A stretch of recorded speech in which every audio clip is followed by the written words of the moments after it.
We need to get together and let our voices be heard. This is Buffalo What's Next. I'm Jay Moran. I'm Bridget Jaipal Valenza. And I'm Thomas O'Neill White. After May 14th, how can we afford not to talk about race? About education, about segregation, about humanity. Since the dawn of this nation, racial violence has existed. The way we have designed our society has a big hand in what occurred in that Tops Market. The suburban area, everywhere. We must work and teach our children. We need to make sure that we put more funding in our programs that help prevent gun violence and more money into art. If we're going to have some real healing, we've got to have space to tell some uncomfortable truths.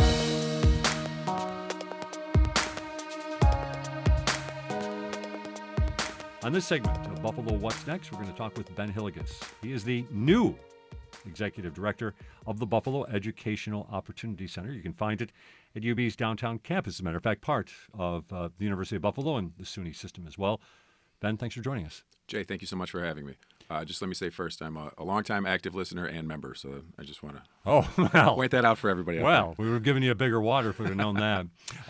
But thanks for joining us. And I got a lot of different types of things to get into. But let's just start off with a general question, because I think everybody, if you're downtown, you've seen the EOC. That's the shorthand for it, EOC, Educational Opportunity Center. But what is it? It's a great question, Jay. So the EOC has a very long and illustrious history.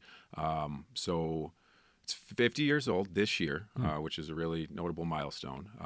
And 50 years ago, under the leadership of Arthur O. Eve, the EOC system was created. At that time, they were known as urban centers, and there was 4 urban centers originally. Buffalo was one of them. It was really one of the flagship centers at that time. And over the decades, it evolved into what is now known as the Buffalo Educational Opportunity Center. There are also now there are 10 educational opportunity centers throughout the state, and each one of them are affiliated with a local SUNY institution in their community. In our case, it's UB, and each one of them provide adult education and workforce development programs at no cost to members of the community. Oh, okay. All right. So that most certainly breaks it down in that regard. But you're new to this, so you're learning as we go here. What have you found out in just this brief time between the interview process and the recruitment process and such, and now the time on the job? Yeah, I've learned quite a bit. So I was aware of the BEOC. I've been in human services as a direct service provider and an administrator and leader of organizations for about 15 years in Buffalo. And in that work, primarily working with at-risk youth in shelters, detention centers, Buffalo Public Schools, the EOC was kind of always there as a resource that I was aware of. That became particularly true a few years ago when I was working at Erie County, and we were implementing raise the age of legislation, which was when the age of criminal responsibility was raised to 18 years old. And I was tasked with trying to find resources for that new population that we hadn't worked with previously, because a judge can tell a 16-year-old to go to school and require them to do so because it's the law, but a 17 and 18-year-old, they don't have to go to school, right? So what were we going to do for those kids? And I became pretty closely affiliated with the EOC through that work, because we were going to create a pipeline to get these juvenile justice involved youth into the EOC to get GED or any other kinds of educational resources. So I had familiarity, but really only scratched the surface, right? So I've been at the EOC now. I'm completing my second week. I was in Albany for 2 days, and we had the wonderful Juneteenth holiday on Monday. So I've really only been in the office for about seven and a half days. But I have an excellent team, and they've really, the onboarding process has been very well organized and planned. And I've had the opportunity to talk to probably 15, 20 different staff people for anywhere from an hour to an hour and a half, and get a lot of perspective from staff, people who have been there for a year, 8 years, 15 years, people who have been there for over 3 decades. And there's quite a few people who have been at the OC, almost since it began, since completely different era. So I've gotten a lot of information about, where the EOC came from, where we are today, where we hope to go. And I'm just really excited about the opportunity I have to lead such an amazing organization, and, the evolution that we're probably going to be looking at and going through in order to make sure that we're meeting the needs of the community both today, but then really, into the future. We've got a lot of things to talk about in terms of the needs of the community because you have some really interesting firsthand experience as a social worker, also at the Matt Urban Center as well. We'll get into that perhaps as we move forward here. I do want to jump back just a little bit because you mentioned the raise the age legislation and all of a sudden that need for that 17, 18-year-old to find something that obviously is a better alternative than going to prison for sure. But, what kind of successes did you see in that? I mean, as best you can understand, and perhaps maybe how the EOC may have played a role. Sure. Well, I think it's just a good example of the population that the EOC does and can serve. It's non-traditional, right? That is what the EOC is at its heart. It is educational and vocational programming and training for non-traditional students who, for whatever reason, either didn't engage in or weren't successful in traditional, learning academic settings. And that can be youth have been involved in the juvenile justice system. That can be older adults who, maybe had young families and all sorts of other obstacles and barriers that prevented them from being able to access higher education, at a different time in their life. Jay, from personal experience, I didn't graduate with a bachelor's degree from Buff State until I was 32 years old. So I can relate to some of the experiences that folks have early in life that limit their ability to be able to, successfully enroll, matriculate, complete higher education. When I was 25, 26 years old, I didn't think that was going to happen for me. I didn't think that was going to be my future. But things happened and opportunities were available to me, and I had the support of people and individuals in my life that allowed me to, pursue that while working full time, while, paying my rent and my bills and all of those things. But a lot of members of our community don't have the same level of support, familial, or so you otherwise. see the EOC then as a support mechanism, for lack of a better term. 100%. There's no reason to expect the students who enroll in the EOC to be successful at the EOC or more successful or, have a different outcome than they had previously if we do not approach it differently, right? And the EOC does, by its nature, have built-in support services. We have career placement. We have academic advisement counselors. We have a whole array of support services that are there intended to, getting folks to walk through the front door is the first step, obviously, but, retention in any institution of higher learning, but particularly with EOC because of the importance of the opportunity that can be provided, is just as important as getting people through the door. Because if we don't support them, wrap around with services enough to get them to completion, then, we haven't completed our mission, and we haven't given them the truly, what can be a transformational, opportunity that, and I don't want to be too grandiose about things, but like but it is this and other types of educational opportunities in a community, especially this community where we know poverty is a huge issue. It is vital. Yeah, it's that's a what vital, I was going to. It's generational. It can be a generational transformation, right? If we get folks who are unemployed, underemployed, possibly don't have a GED or high school equivalency, who are working, multiple jobs just to make ends meet, and or experiencing the difficulty of what is called the benefits cliff. And I don't have to get into detail on that, but you can work really hard and not have enough money to support your family and not qualify for benefits, and that's a very well-known problem in human services, and even Erie County DSS has been working on it. But it's just another kind of cyclical challenge that people face, right? And if we can get folks from either working too hard to support their family and still not making ends meet, or risking losing benefits that are vital in order to feed their children and support their family, and get them to a livable wage job, and also help them matriculate into college and continue their educational journey, then that really can have a transformational impact on that family and a generational impact, because now if that parent has now graduated from college, then that child is no longer going to be a first-generation college student. And I worked for Say Yes in 2012. I was one of the first group of people that they hired. I was working at East High School, and I watched young people, college high school seniors who were matriculating. I was helping them get into college, whether it was ECC, Buff State, Medaille, helping these young people try to matriculate into college, and just, observing the challenge that is college matriculation when you don't have parents who have experienced it or have familiarity. These kids are just trying to do it on their own. It's, I think college matriculation is more challenging than college in some aspects because, the registration, the financial aid, Absolutely. all of that.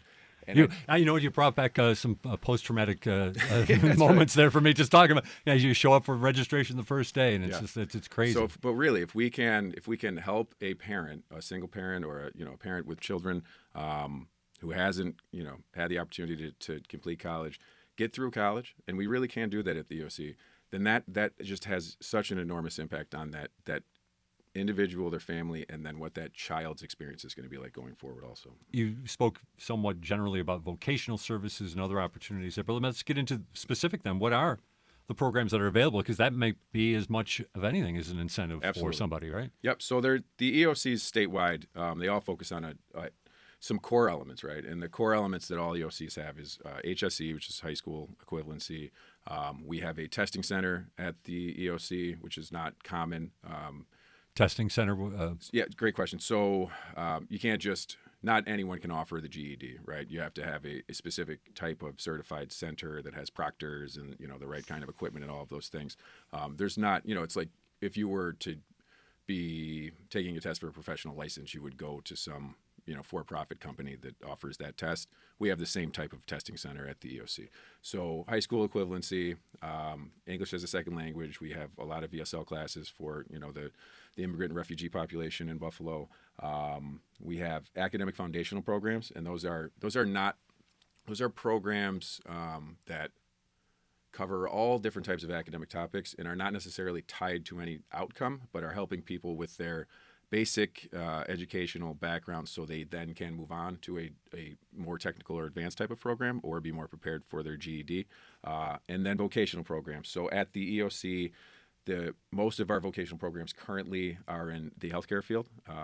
They most certainly need people in the healthcare field, for sure. This is a term I didn't know, allied health programs, right? Okay. So it was explained to me that instead of just saying like healthcare professional, the new term is allied health, and that applies to all members of healthcare teams, whether it's a certified nursing assistant or a nurse practitioner or a medical coding person. Like everyone is now referred to as an allied health professional. Okay. So for allied health, we have 4 programs. We have a central sterilization technician program, a dental assistant program, a medical billing and coding specialist, and a registered medical assistant program. Those allied health programs are probably some of our most popular. They all have a waiting list, generally speaking. I will be looking to expand those programs. If we're offering one class of 25 people right now, I would like to offer another class of 25 people and double that capacity because we do have a waiting list. And if people are interested and they want to get in those seats, I want to get them in their seats as soon as possible. Time is of the essence, I would think. Absolutely. Yeah, folks, time is of the essence. I would say that's accurate. And then we have a security guard training program. We're going to be offering a class on July 29th because ECMC specifically reached out to us. They have, I think, 26 open security guard positions right now, and they're having difficulty filling them, and there is a certain certification that the folks would need in order to get the job. So I think ECMC will probably even be on site and be doing open interviews at the training session.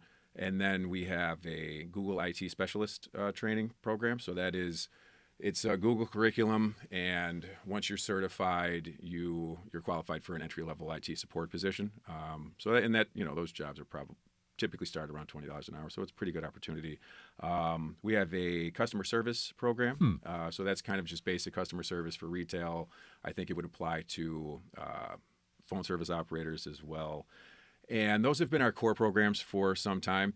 All EOCs are different. I've been learning about other programs that other EOCs throughout the state offer, and it's very flexible, the structure of EOCs, and it allows for EOCs in particular localities to really identify what the needs of the community are and then develop programs around those needs to meet those specific needs. So I'm very excited about the opportunity to develop new programs that are going to meet the needs of Buffalo specifically. The advanced manufacturing field, remains a hot topic in our community. You know, there are. Is that something the EOC offers right now, or not? So necessarily? not exactly, no. For a decade now, the talking points have been. We most certainly have heard about thousands and thousands of jobs that are. And available. then might even be holding back the economy here in Western New York. I think it absolutely is. I mean, the numbers that were the last time I was. This was something that came up in a lot of my youth work because trying to train young people to be able to take advantage of these jobs that start at $35,000 a year, $45,000 a year. There was a big emphasis there, and at that time, I think it was 13,000 jobs that would be opening up in 5 to 10 years as more and more people retire. So there's a ton of opportunity. It's really important, and that's big picture. Everything the EOC does is, from my perspective, it's about the individuals and their families. But the secondary, economic development aspect for our community that, I come from and I care very much about is it's really important. The more people we can get into well-paying jobs, the better our overall economy. So that is particularly true with advanced manufacturing, as you pointed out. There is the Northland campus that specifically works on advanced manufacturing, very, very technical training programs on, those very sophisticated machines, and they do an excellent job. In my experience, there are people who probably could really benefit from that training program, but that don't meet the benchmark requirements. People don't understand that there is definitely just that there are certain qualifications needed to get to Northland. There's some academic standards that folks have to meet in order to be able to participate in those programs. So what I would hope is that the EOC would be able to fill that gap and provide individuals who are interested in those programs with the academic support that they need in order to meet that benchmark and then qualify for those training programs. And if we could develop that pipeline, then I think suddenly we would see a lot more of these positions being filled. But that's one element, and we've been talking about just in the short time there was already some discussion about maybe launching a barber program at the EOC, which I just think is a great idea. The majority of students who do come to the EOC do happen to be female. I think it's about 65%. Part of that is probably because women have more typically been attracted to the allied health training programs that we have. We have had an emphasis in the past on trying to recruit more males to participate in those programs, but at the same time, identifying jobs and training programs that specifically to appeal to men is something that I want to emphasize, just because we would like men and women to be able to take advantage of the programs that we have available. So the barbering program is something we're going to take a really close look at. The leadership of the EOC has been working on a CDL training program, which really speaks to me because, again, my youth experience and witnessing what's been happening in the last several years since COVID with the school bus shortage and the school bus driver shortage. I've been closely linked with after school programs for many in a lot of different capacities in several roles, and kids have not been able to go to after school programs since 2020. We're several years since they've been back in the classroom, and because of the school bus driver shortage, there's still most kids can't go to after school programs because there's not drivers to provide transportation home. So this is just a win-win-win, right? Like if we can get more people CDL trained, get them licensed, get them behind the wheels of school buses where they're making, I think, $27 an hour right now, plus hiring bonuses and all sorts of other incentives. And then we can relieve some of the stress and pressure that is on families right now because of the terrible transportation disruptions. Like that would mean a lot to me, Jay, personally. Right. Yeah. We're talking with Ben Hilligas. He is the new executive director for the Buffalo Educational Opportunities Center, part of the University of Buffalo. Beautiful building, great opportunity programs, lots of benefits in that regard. But at this time, a lot of it might have to do with the COVID pandemic as well. But the enrollment isn't where it could be in terms of capacity. What are the blocks? I mean, this is something that not necessarily as the executive director, but from your time at the Matt Urban Center, at your time as a social worker, what's blocking? What are the obstacles here? It's a great question, Jay. Our enrollment, as we sit here today, is not meeting our targets or our benchmarks. There have been times in the past at the EOC, in the distant past and even the more recent past, where you're fighting for elbow space in the hallways. People are lining up out the door, which is, of course, what we want to see. COVID certainly was a big disruptor. And the doors closed and they remained closed for a period of time, and the adjustment and transition to virtual and technology-based instruction was a challenge, not just for students but also for staff, as I've been told. And coming out of COVID, the workplace, the economy, everything has changed so dramatically, and we really, we're in a different place now that none of us really understand. The economy is unprecedented, right? With the high inflation and the low unemployment and the continued job creation. Enrollment in institutions of higher learning is down by, I think the statistic I heard yesterday was 1 million students or something like that. So it's a different landscape now, and it requires all of us to adjust and pivot and kind of adapt and look at things differently, because the landscape has changed. It's just there's not going to be a return to whatever we considered to be normal before. So we really have to look at things with fresh eyes and make sure, there's a couple of important things, like make sure that what we're offering is what people want. And the only way to know what people want is to ask them. So we need to, I need to make sure that we are going to where the people that we intend to serve are and getting direct input. Where is that?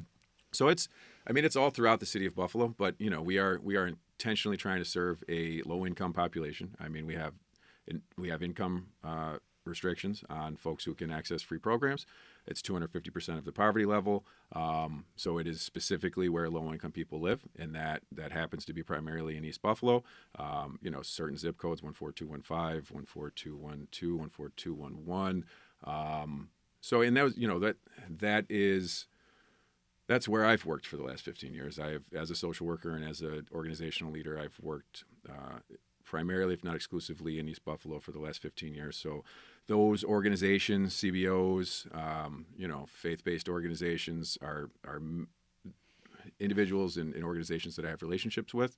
And I want our staff to be there where the people are, and not to say that they aren't now, but we could probably have a larger footprint and spend more time and just really get direct feedback from people, like what is it that you want from us? Because this is something that's been kind of rattling around in my head the last couple of weeks, is making sure that we communicate to people, and this is an excellent venue to do it, that this is your EOC, right? The EOC belongs to the community, and I want everybody to know that it's your EOC and we are here to serve you. And if we're not providing the type of support or services that the community wants, and therefore they're not showing up for it, then we need to adjust and make sure that we are. Who should be then interested in the EOC? I would say anybody who wants the opportunity to change their life. That's really what we're talking about, right? So if for whatever reason, you were interested in pursuing, more education or training in the past, and life got in the way and kept you from being able to fulfill, those dreams that you had. And listen, life is complicated. If you got to work 10, 14, 12 hours a day, you've got kids, they're in school, you got childcare issues. It sounds cliche, but it's just true. People's lives are incredibly complicated and difficult. And if those things got in the way and kept you from being able to fulfill those dreams, come to the EOC and we will come up with a plan. We'll figure out exactly what it is that you want to do, and then we'll put you on a pathway to success. And that's, I've yet to see that because I've been there for 2 weeks. Sure. And we're in kind of a summer lull right now, but that is the message that I want to give to people. Come down, see it for yourself. That's right. And, the more people who walk through those doors, whether they're, potential students or just people who are interested in the OC or want to know what we have, the building is just such a jewel. The resources and amenities are so impressive that I want people, touring that building every day. I want as many people walking through those halls as possible, because again, it belongs to the community. You told me before we went on the air, this institution's been around for a half century. We're celebrating its 50th anniversary. Correct. At the same time, as best we understand, you are the first executive director to not come from academics. Yeah, I think. And what's the key there? What's going on there? Just to clarify, I think that's true. There are many PhDs have been in this role previously, and most of most everyone, if not everyone, came from academia. And I do not. I am a social worker, as we've discussed. And I think that was an intentional choice that the university and that SUNY made in selecting me. Because, I think society's changed, the landscape changed, Buffalo's changed. And I think, because the EOC hasn't necessarily met its target numbers recently, they felt like perhaps going in a different direction, a change, a different perspective would be appropriate. And, being a social worker, we have a different perspective. And being a social worker also often means that you are in non-social working environments, right? Like I've worked in Buffalo Public Schools where most people are teachers, educators, right? And a social and you learn different things when you're going to school to be a teacher than you learn when you're going to school to be a social worker, right? So it's a different perspective that's more focused on the individual, their life circumstances, the needs that they may have, but also their strengths. Social workers approach things from a strength-based perspective, so it's not looking at deficiencies and what's wrong and what do we need to fix, but it's looking at what is a strength, what do you have that's an asset, and how can we build around that in order to make sure that you're able to do what you want to do. So the academic components of the EOC are primary. That's what it is. It's an educational center. It's an educational institution. But if we can't support the people and give them what they need in order to be successful when they start, when they're in the middle of the program, and when they're finishing, then we're not able to fulfill that academic mission, right? So while both things are equally important, I guess what I'm really saying is that both things are equally as important, right? Right. Yeah. And then this is a little off topic, but having you here and having someone of your experience here, and we talk a lot about the issues that are facing the city of Buffalo, specifically the east side and the poverty that we see throughout the city, of course. But you as a social worker, have you seen successes out of these situations that may have seemed hopeless? It's a great question. I mean, yes, the reason we do what we do, social workers, people, in human services, I would say many people, is because we want to help, right? And regardless of how hopeless or desperate certain situations may appear, there are always those small victories. Sometimes they're big victories, but as long as you're getting the small victory. I mean, years ago when I was early in my career, a lot of hard jobs. I worked in homeless shelters. I worked in detention centers. I worked in, just places where people are at their most vulnerable, where they're at their lowest points, where you are, aware of the type of traumatic experiences they've gone through. And it's dark and it can be depressing. But go through an entire week of really dealing with very heavy, difficult stuff. There's always one little thing, right? There's always one piece, one shining example of oh wow, this is why I do this, right. And that has always been enough to carry me through. But yeah, at the Mad Urban Center, that organization has a wide array of programs, but a heavy emphasis on homeless programs and housing individuals. And I've seen people who have been on the street for 20 years end up in their own apartment, being supported, and on a road to self-sufficiency. I mean, if you can go from living on the street for 20 years to living in an apartment, where you have your own bed and, you're making your own dinner and you're doing the thing, you're getting your ID and doing all the things that you need to do in order to become, integrated into society. If that can occur, then anything can occur. I will say, I think this is important just to point out, those are individual successes, right? But we're also, we have to deal with systemic issues. And, our country and our city have a lot of systemic issues that need to be addressed. And the work as a social worker often is putting a Band-Aid on things, right? We are addressing symptoms of systemic issues when we are housing homeless people or when we are providing meals or, food pantry items. We're not addressing the root cause of poverty in our country or in our city. And, in my opinion, systemic racism, institutional racism is the root cause of many of the ills of society, and a lot of the poverty, and inequality and inequity that exists specifically in Buffalo. And I think the EOC is an organization that can work to kind of eliminate some of the root causes of that and not just address the symptoms, but also address some of the systemic issues that have led to, the circumstances of today. And the EOC really, at its best, is an engine of equity. It's not, the difference between equity and equality is something that's discussed a lot. Sure. Equality means that everybody in Buffalo can go to post-secondary education, right? That's the definition of equality. However, not everybody has the same opportunity to go to post-secondary education. A kid like myself with 2 college-educated parents, you're expected. That's the expectation. It's smooth sailing. It's it's going to happen, right? It's expected. If you are a first-generation college student and you don't have a financial aid package or a student savings account or it's incredibly difficult, and that is equity. So the EOC is there to provide equity, to provide the opportunity for folks who have had the challenges in accessing that because of their life circumstances that are in many cases a result of the systemic racism that exists in our society. We are there to level the playing field and to provide that step up so they can access the same opportunities that other people have. And then just to be clear, because I think that I think you've done an admirable job of selling your new institution here. Just to be clear, income-wise, more than likely, if you're somebody who needs a change or is looking to make a step ahead out of a difficult situation, it's probably going to work out at the EOC. I would say, yeah, the income requirements are, they exist, but they are not very restrictive. If the 250% of the poverty level for a family of 4, I think most people that are working class, have a job like it. You don't have to be indigent.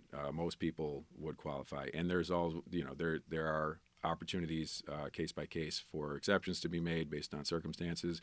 My whole intention, Jay, is not to turn people who need the services away, and that that goes for in terms of economic eligibility, but it also goes for where are you coming on the academic scale, right? Like if there are programs that I've experienced where if you're not at a certain level. Even lower levels, like you can't access. We do not want to prevent people from accessing that. Wherever you are, we'll find a way to work with you and get you to the level that you need to be at. That's my vision, and that is what is happening today. But really emphasizing that and making sure people know we'll find a way to work with you is something that I really want to make clear and have that be the experience that everyone has. Ben Hilligas, you're going to have to come back and give us a status report. Let us know how things have worked out. Anytime, Jay. You let me know. I'd love to come back. Ben Hilligas, it's been a pleasure talking with you. Ben Hilligas is the executive director of the Buffalo Educational Opportunity Center, a part of the University of Buffalo and a part of SUNY as well. Ben, again, thanks for being with us. Thank you very much, Jay. This is Buffalo What's Next on WBFO. This is Buffalo What's Next, where we have conversations with the community about moving forward. To have your voice heard, press the Talk to Us button on the WBFO app, and we'll work to get your questions and comments on the air. Join us on Twitter @WBFO or email us at news@wbfo.org. Together, we'll have the conversations that are needed. This is WBFO, your NPR station. Good morning and welcome back to Buffalo What's Next. I'm Lorenzo Rodriguez, and today I am joined by the president of the Niagara Pride Group, Mr. Ronald Piaseczny.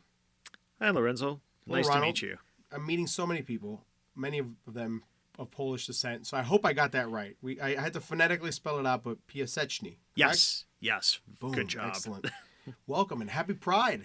Happy Pride to you. Thank you so much. We're at the I guess the 11th hour of Pride, but we're Pride slowly continues, coming right? to the end. Yes, Pride is a nonstop, year-round. It's more than just an event. I mean, it really is a movement, and there's something to definitely celebrate the LGBTQ community at every turn. So it's not just June. It's important to keep the celebration going, and there's certainly been a lot of celebrating.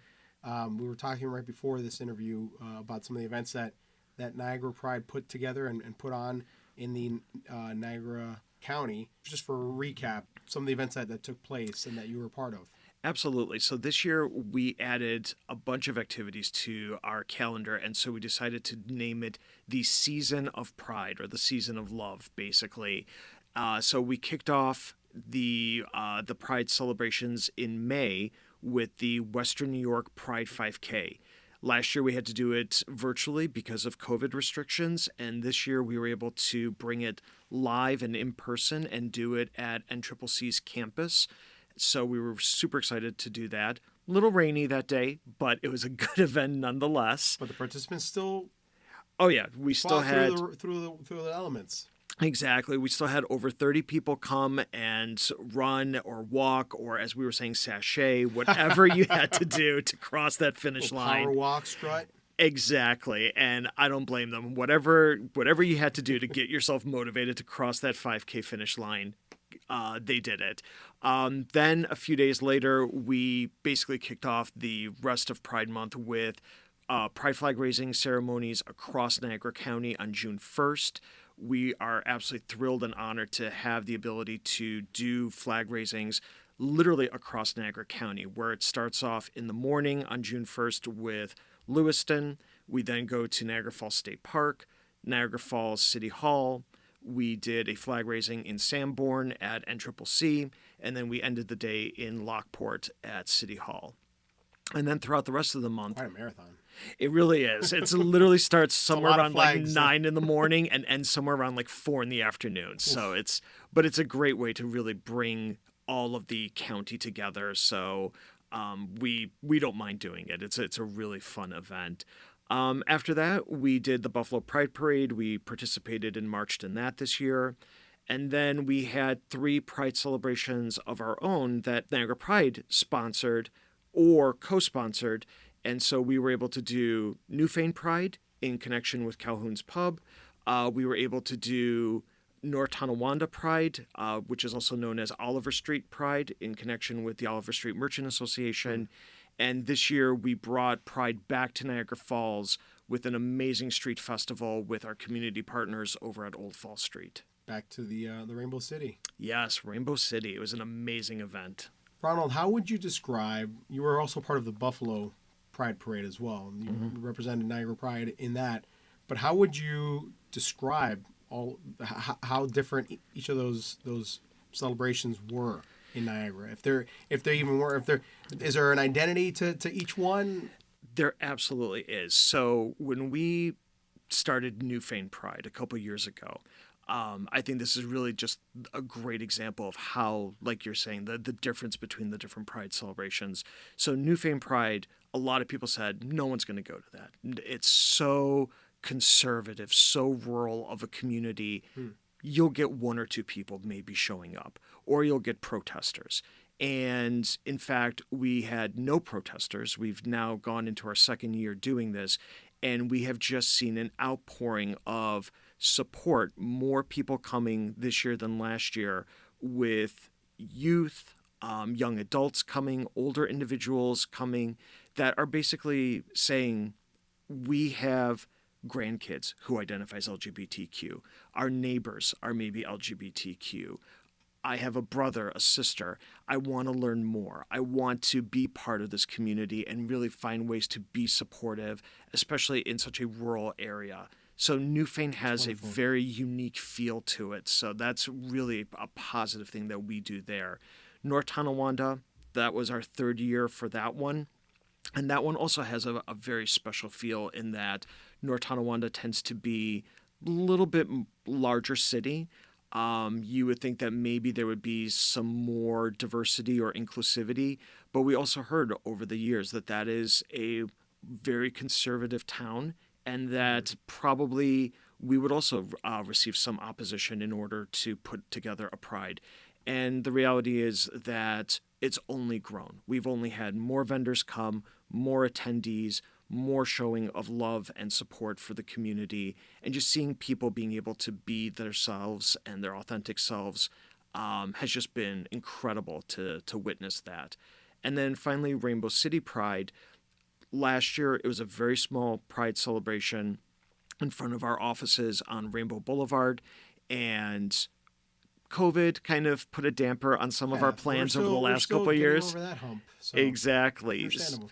So what we saw last year was a very small kind of festival just to test the waters to see if we could do this in Niagara Falls, and with our community partners at Old Fall Street to be able to shut down that section of road and be able to have that street festival where we saw tourists. We interacted with people from different states, different countries. It was just, again, a very different feel, but to have diversity and truly see on an international scale, more so than I think we would at Buffalo Pride, see how that's received. That's an interesting point, because when you think about the falls in that area, it's just a big tourism spot. So yeah, you did see then some of those said tourists kind of like meander over to what everyone was doing, and that's awesome. Oh yeah, I ran into a woman who was saying she took one of our tote bags that we were giving away and some of our little promo items, and she was saying, "I'm bringing this back to Germany with me. I'm going to tell my friends and family about this event." Stuff like that. That's just amazing to hear. Yeah. Only happens in Rainbow City, New York. Exactly. Niagara Falls, New York. I'm with Ronald Piaseczny, the president of Niagara Pride, and we're kind of doing a little recap of Pride in the Niagara area, but also just looking forward now that we're at the towards the end of June. But like we mentioned before, it continues. And before we continue, I was going to ask actually, why was this Pride in particular more important than other years past? This year we have seen a lot of different convergence of things that have made this Pride celebration more meaningful and more impactful for the community. Couple of statistics that I usually like to educate people on and let folks know as to why we do these things, why we hold these Pride celebrations. So when I last look in terms of pieces of legislation that have been introduced around the United States, last year over 350 pieces of legislation were introduced on local, state, or federal level that were against the LGBTQ community. And as of March 31st this year, there were over 600 pieces of legislation. Goodness. So 3 months has already seen almost double the amount of legislation that the year before had. When we look at attacks on the LGBTQ community in terms of threats of violence, there's a couple of things there that make it scarier and really give the LGBTQ community pause for concern. We have seen the numbers when they are reported from the FBI in terms of hate crime statistics. Every year, the number of hate crimes against our community increases. Yet, when we go back historically, in 2017, 2018, there was a change in the reporting procedures, so less agencies were required to report hate crime statistics. So every year since then, the number of reporting agencies has decreased, yet the actual number of attacks is on increasing. Exactly. Wow. That doesn't bode well at all. No. So what is the true number then? Wow. So that is something that's there, as well as things like the Department of Homeland Security in November of 2022 issued a bulletin indicating that on a national level, LGBTQ people were at higher risk of being impacted or the targets of domestic violence. And that was across the nation. So we know that is problematic and an area of concern for our community. And then we also see things that are organizations like the CDC, the Trevor Project, and other agencies that compile data on LGBTQ youth and mental health numbers. Last year, they released some numbers that indicated that the rates of suicide and suicidal ideation amongst LGBTQ youth is significantly higher compared to straight or heterosexual youth, with 2019, the Trevor Project releasing a wrenching, and it's a gut punch statistic, where in 2019 they indicated that every 45 seconds in the United States, an LGBTQ youth between the ages of 13 and 21 attempts suicide. So this conversation we've had for a few minutes now, easily 10, 15 potentially LGBTQ youth have attempted suicide in this short time period. So it's stuff like that that really weighs on our minds as a community that we want to educate folks on and say, hey, we need to do better in terms of protecting our rights, the legislation that's out there. The rights that we have won are still potentially being threatened by court cases and by Congress or state legislative bodies. And so we want to ensure that, hey, the war for equality is not over, unfortunately. Right. We are still battling. We're still trying to make sure that freedoms and our rights are protected. I always keep going back when talking about just scope of history. It's the pendulum swing, and I feel like we all made some really good positive strides in the late 90s and early 2000s, and now it's kind of swinging back with all this uptick in hate crimes and in cases against LGBTQ priorities, and it's alarming. You mentioned the Trevor Project. We had a group from GLIS of Western New York, and that's the foundation of their safe space training is the data collected and the information gathered from the Trevor Project. And it's as you said, heart-wrenching, because it's already hard enough as it is to be a teen or an adolescent in this world. Yep. If you're struggling with finding your gender identity and your way to express it, and again then facing ramifications for that, that's even worse. Exactly. But the same thing that we took out from that conversation prior this month, I think the way you combat that is just representation, awareness, being seen, which your organization's definitely doing that, and I thank you for that, because, as you mentioned, there's people that are excited to be a part of it. That lady from Germany now has something to tell all her folks back home that, hey, they're doing some fun stuff out there in Niagara Falls, some important stuff out there. Let's talk about what's going on right now in the country, because it affects us here in Western New York, in Niagara County. We had some pivotal court cases that are being heard at the Supreme Court level. Yep. And we were talking about that before. We're trying to see if there were any rulings yet. This is a pre-taped interview, but as of right now, nothing yet. But what are some of these cases that you're looking at? So some of the major one that we're looking at right now is 303 Creative. That is a case in where there was a business owner that does wedding planning services online and is making the argument that her right to religious freedom and expression should trump LGBTQ rights, and the state that she's from, Colorado, has laws that protect LGBTQ individuals in public accommodations. So that right now could have some ramifications depending on how it's decided as to whether or not businesses have the right to exclude LGBTQ individuals or not provide services, depending on the business owners or the businesses' identification in terms of their religious beliefs or their freedom of speech. And we keep seeing these pop up because as we were talking about this before the interview, I was like, wait, is this the cake designer? And that was another court case. Yep. I had to look that one up. That was in 2018. That was also Colorado. So Masterpiece Cake Shop versus Colorado Civil Rights Commission.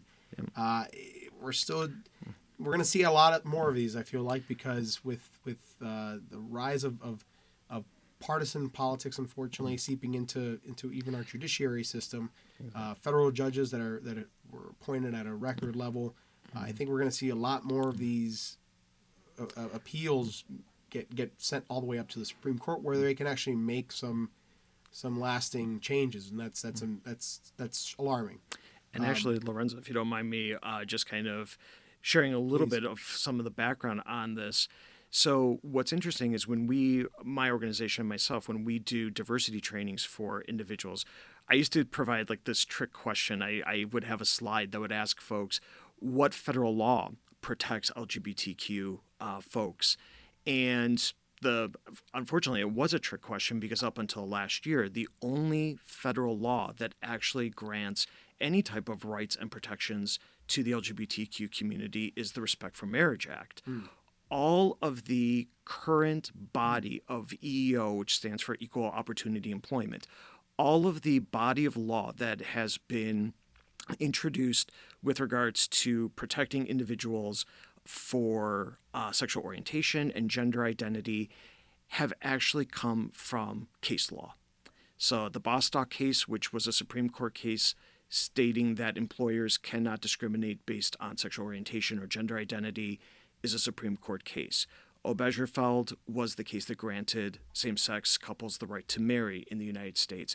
So all of these things, and historically, have always been court cases that, as you indicated, as the courts become potentially more conservative and justices have gone on the record, whether it's in their opinions, their dissenting opinions, or in public statements, indicating things like the Obergefell case was wrongfully decided, and that if given the chance, they would overturn that.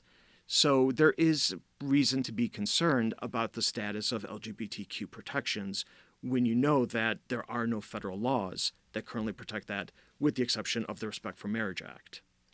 So what can you advise us here in the Western New York area? What can we do? What should we do? What do we do moving forward from a very, very successful Pride Month that continues raising awareness on the community?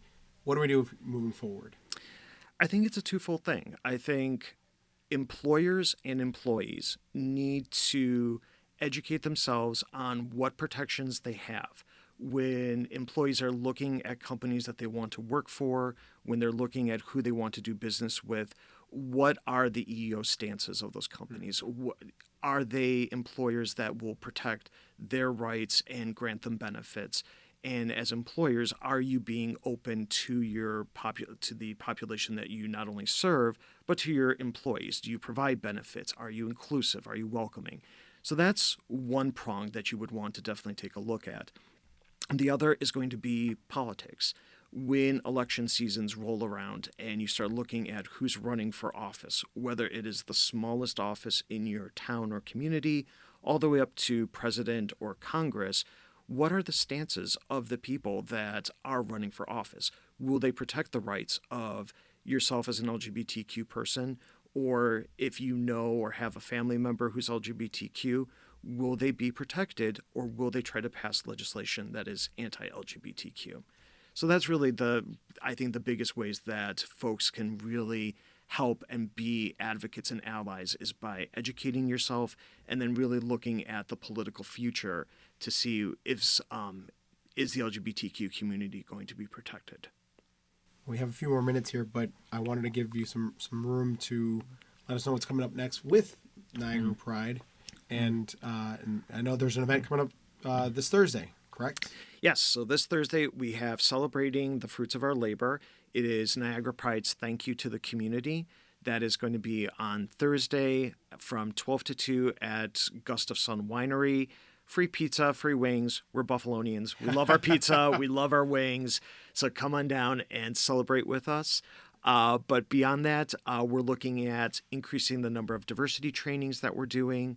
We are super excited about the possibility of expanding our GSA grant program that we have, where we offer money to schools in Niagara County. We're with a partnership with M&T Bank. We received a grant where we're going to be able to expand the number of funds that we can give to other schools, other GSAs in the area. So we're looking forward to that. That's wonderful. Yeah. GSAs, for those unaware? It stands for Gay Straight Student Alliances, or there's sometimes now being called Gender Sexuality Alliances. And we're just going to continue on with the programs and services that we offer in terms of our sexual wellness programs and creating those safe spaces and social meetups throughout Niagara County and Western New York. And if anyone wants to participate or get involved with Niagara Pride, Where can they seek out more information? So they can go to our website, which is www.niagarapride.org. Find us on Facebook at Niagara Pride, serving all of Western New York. Or if you want to send us an email, we do still respond to email, which is info@niagarapride.org. Not on the TikTok machine?